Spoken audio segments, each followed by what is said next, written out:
Project 1065, Chapter 25. A Job to Do. As a member of the junior Hitler Youth ranks, I had a job during air raids, the same job every other Jungvolk had.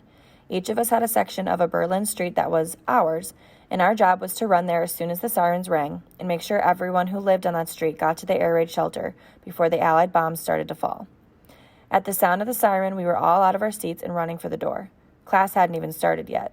The Allies were up early today, too. Fritz snatched the blueprint from me and stuffed it back into his rucksack.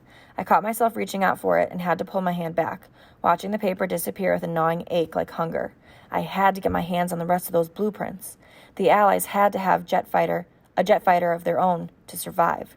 "I'll talk to you later," Fritz said as he ran off to do his job. "You bet you will," I said under my breath. I was going to stick to him now like medals on a Nazi general's uniform. I ran to my street. Mostly young married women lived there, some of them with babies, others with children in school off doing their own jobs during the air raid. Hardly any men.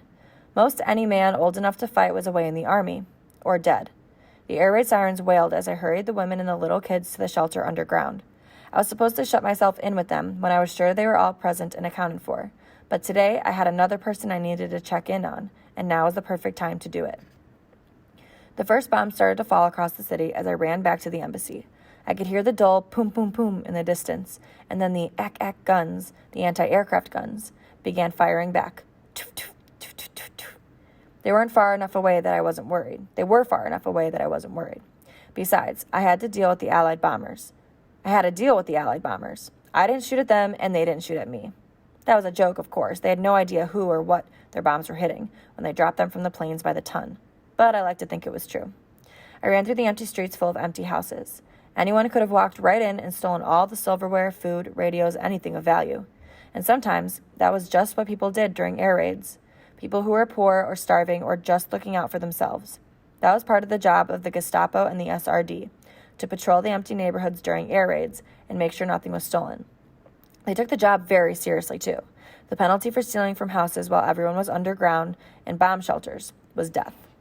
There weren't any Gestapo or SRD on the street near the embassy when I got there, and I ran up the steps and plowed inside. It was strange to not be met by a servant, to be entirely alone in the house. It was creepy, actually. It felt like everyone in the world was dead and gone except for me. But, of course, I wasn't the only person here.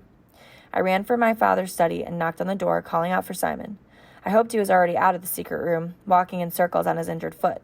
Air raids were the only time he could really get out and walk around without anybody seeing him. Simon unlocked the door and let me in.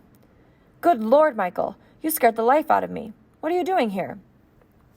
"The Nazi jet plane," I stammered, trying to catch my breath. "Project 1065. I saw the blueprints."